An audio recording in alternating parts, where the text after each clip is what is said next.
Grumurf, Grumurf, Grumurf, putain, le traducteur... Ah, ça va, il marche. Je m'approche en ce moment de l'extraterrestre qui a débarqué récemment sur notre planète.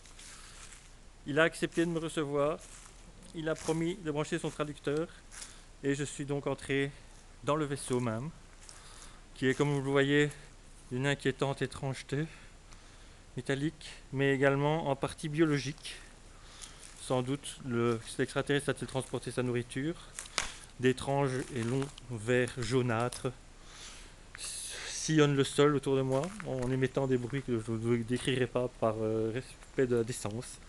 Et voilà, au pied d'une petite échelle menant sans doute à ses appartements privés, l'extraterrestre nous salue. Voilà, cher extraterrestre, au nom du peuple wallon, car je ne peux hélas parler au nom de tous les terriens, comme vous le savez, nous en avons discuté en privé, les terriens sont divisés en un nombre indéfinissable de nations différentes, la plupart en guerre, et donc je ne peux vous parler qu'au nom du peuple wallon. Et je suis là pour entendre vos desiderata et vos propositions. Permettez-moi de rectifier une erreur. Une seconde, la synthèse vocale ne semble pas très au point.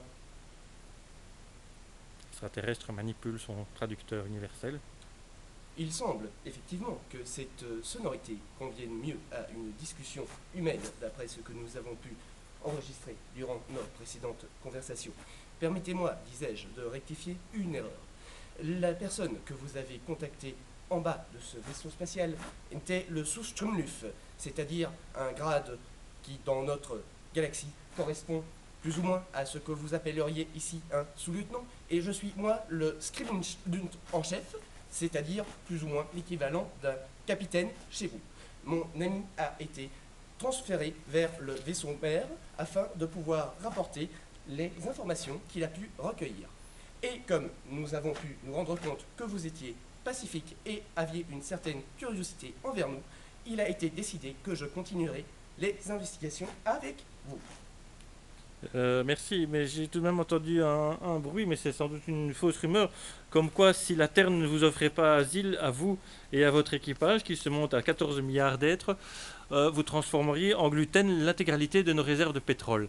Et y a-t-il quelque chose de vrai dans cette menace, dans ce bruit? Rumeur. Merci. Et c'est donc l'asile que vous nous demandez, si j'ai bien compris. C'est bien exact. Comme vous pouvez le constater, notre vaisseau a subi pas mal de dommages lors du passage dans votre atmosphère.